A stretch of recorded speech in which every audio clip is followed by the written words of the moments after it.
Some people do it for the big racks. Others for the freezer-filling protein.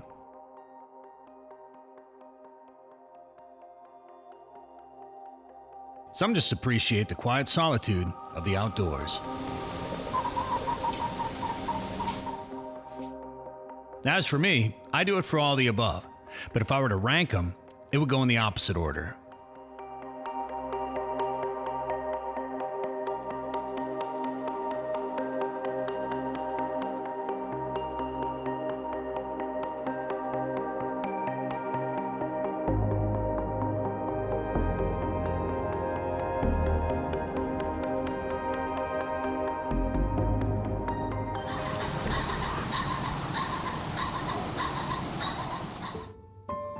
I grew up chasing whitetails in northwest Wisconsin during the traditional Thanksgiving week 9-day season. Once I was old enough to handle a .30-06, that became my rifle of choice for many years.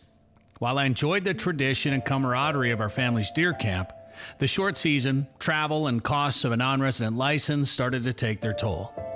While living in North Dakota, I'd heard stories from friends who had crest towering buttes in the Badlands while searching for mule deer. I had to try it. The rugged landscape and a new cervid species intrigued me as my past experiences dealt exclusively with whitetails and big patches of hardwoods. There was only one problem. Drawing a gun tag could take up to 5 years. Well, in order to scratch that itch, I drove over to the big sporting goods store in town and picked up a brand new bow. For residents, a statewide bow tag for whitetails or mule deer was easy to get, so the decision to begin bow hunting was made. Over the years, I was lucky enough to watch the sunrise over the Little Missouri River while taking some nice deer, including both mule deer and whitetail bucks. I even made it back to the old family stomping grounds in Wisconsin to take part in the archery season there.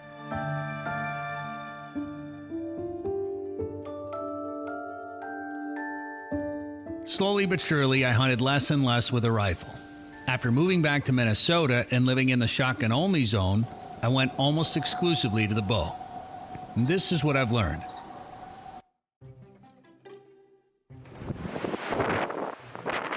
Bow hunting gives you the opportunity to hunt longer.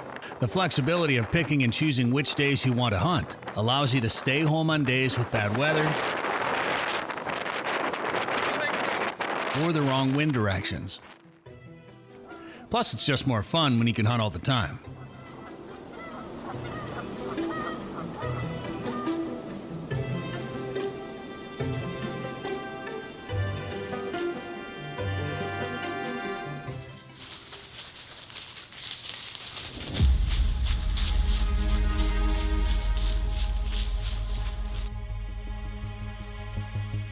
If you have a certain buck on camera, you can spend the right amount of time trying to pattern him and hunt him when it makes sense.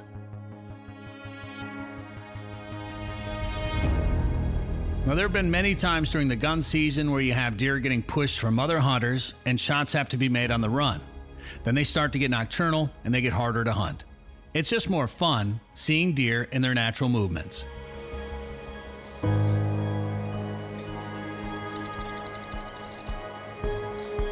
Sitting quietly in your stand allows the resident wildlife to go about their day uninterrupted, giving you a first-hand glimpse into the natural world, from pheasants to waterfowl to bears, coyotes, fox, and more. Even something as common as a squirrel might give you a peek into an intimate moment you won't see often.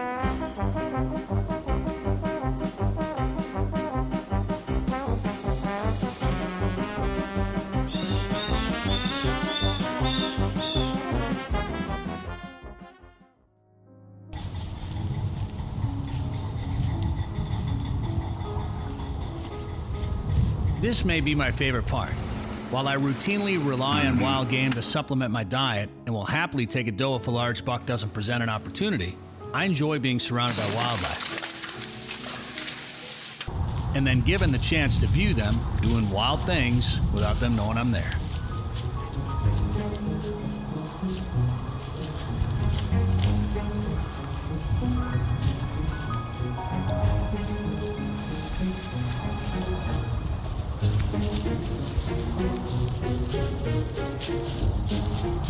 While I easily could have shot this doe, I was still trying to hunt a buck that I got on camera.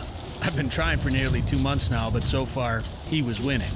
Just being this close to a group of deer like this, though, got the heart pumping, and while they knew something was up, they weren't quite sure where I was.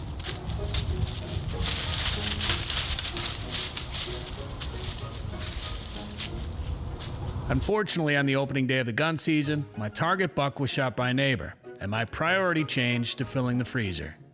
And it's happened to me before. I pass up on some easy deer, only to go the rest of the season without another opportunity.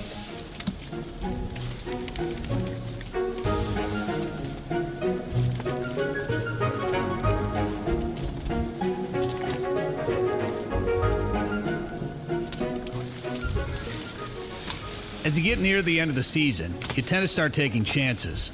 So we set up on a popular trail with an ambush location in mind.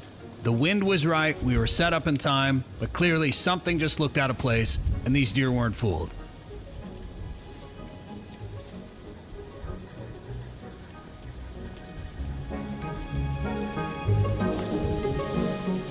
Thankfully, there'd be more to come.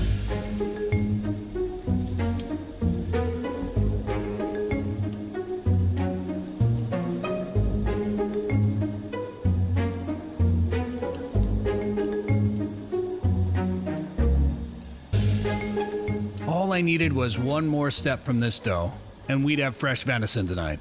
But that wouldn't be the case. You excited to go out there, Dan? Not really. Let's go. Despite feeling a little under the weather, I talked Dan into coming out and filming me one more time. It was cold, spirits weren't very high, but I'd been getting deer on camera, so we were going to give her one more try.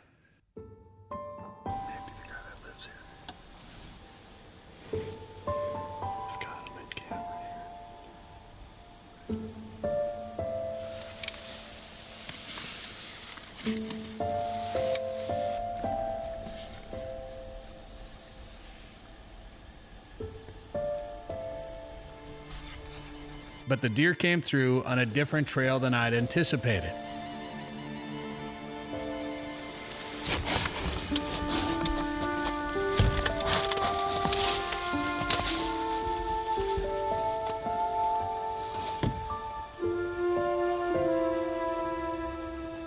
I had a small window and took the shot.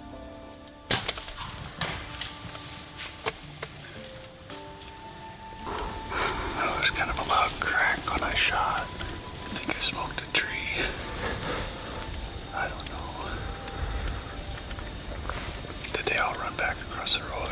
I lost them after you shot. Yeah, they all turned and went that way.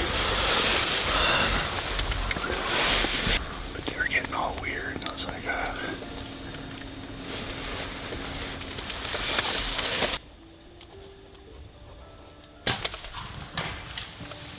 What did it sound like to you? Not hitting a deer.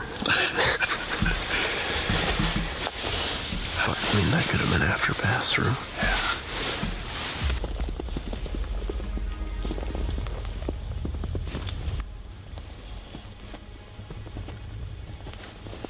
Thought I heard my arrow hit a tree.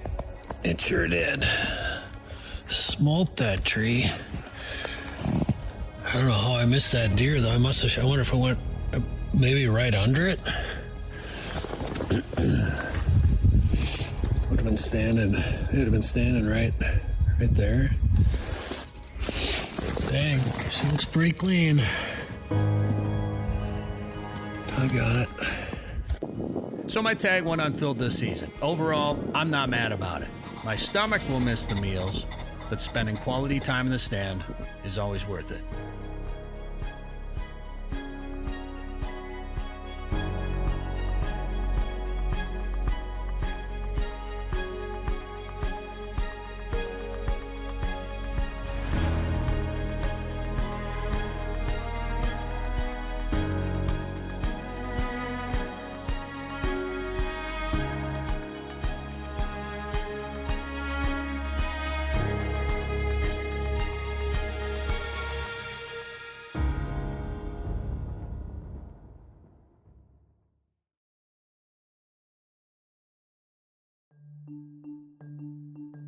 Funding for this program was provided by the Minnesota Environment and Natural Resources Trust Fund, Safe Basements of Minnesota, your basement waterproofing and foundation repair specialist since 1990. Peace of mind is a safe basement.